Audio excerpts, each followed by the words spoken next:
What you are looking at is arguably the most effective exercise that you can do if you want to target, isolate, and strengthen the glute medius and glute minimus muscles in the hip, even more so than traditional exercises like clamshells and side-lying leg lifts.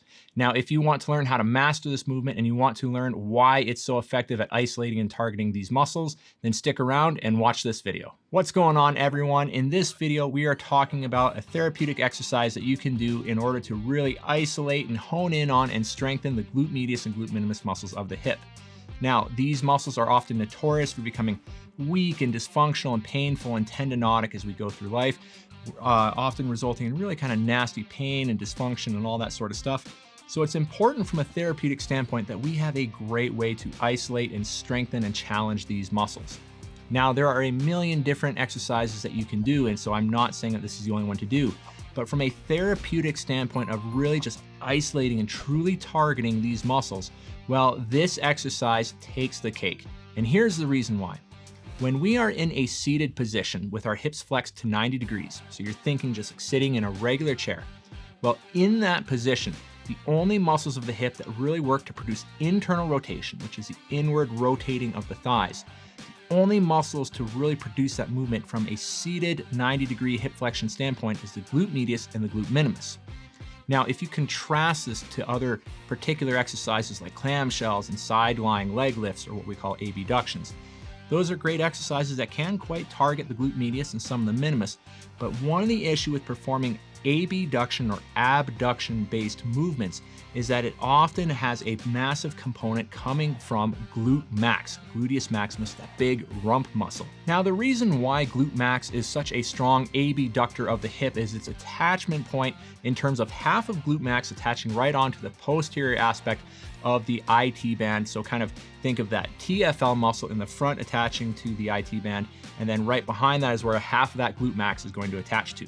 And so this means that, again, it's going to work to produce a lot of abduction or abduction of the hip. So when we do exercises like clamshells and these other kind of side-lying leg lifts and a lot of other exercises, again, great exercises, but the challenge is that a lot of times we're getting that from glute max and not glute min or glute med. Now, from a functional standpoint, there are plenty of other great hip strengthening exercises that you can do. I have so many that I give my clients based on what they need, but from just a therapeutic standpoint, when we're just really trying to isolate the muscles, well, this movement tends to take the cake. So to do this exercise, you simply need to be sitting somewhere where your feet are off the ground, your hips are bent to about 90 degrees, along with your knees being bent to 90 degrees.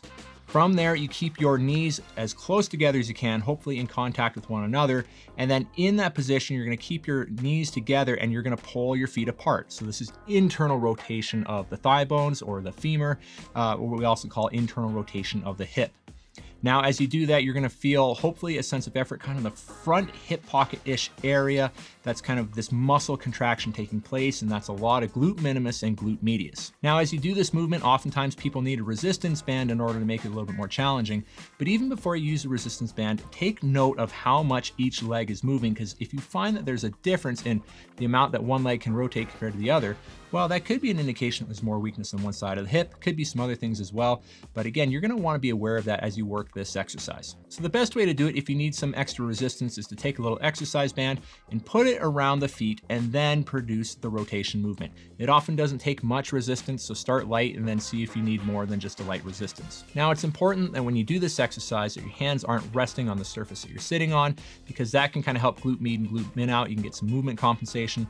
So instead, keep your hands off the surface, put them across your shoulders, give yourself a little bit of a hug, and then that way glute med and glute min will have to work a bit more aggressively on the exercise. Now, if you're finding that you're having a hard time kind of keeping your knees or thighs close together, you can take any sort of object, a piece of paper or a pen or whatever it might be, and squeeze that object with your knees and thighs so that when you do the movement, that object doesn't kind of drop down to the floor. And so again, just making sure that those knees stay as close together as possible when producing the internal rotation movement, it's gonna force glute med and glute min to work a bit more aggressively. Now, I tend to do this exercise where I just work both legs at the same time, so I just put a band around each of my feet, but you can do it one leg at a time. You just need either a long piece of TheraBand or a long exercise band of some type, anchor it to kind of the table or something nearby, and then put the other part of the band around your other foot, and then just perform one leg rotation at a time. Now, neither way is right or wrong with doing this, but I I just find that doing both legs at the same time with that little exercise band wrapped around my feet is a little bit more simple, straightforward, and practical. So take this exercise, add it into your arsenal if you feel you need it. It's a great exercise to do, especially if you really just from a therapeutic standpoint have to target those muscles. So that's it for the video. I'm hoping you all got something enjoyable out of it, something unique, something informative. If you did, hit that like button. That would mean a lot to me.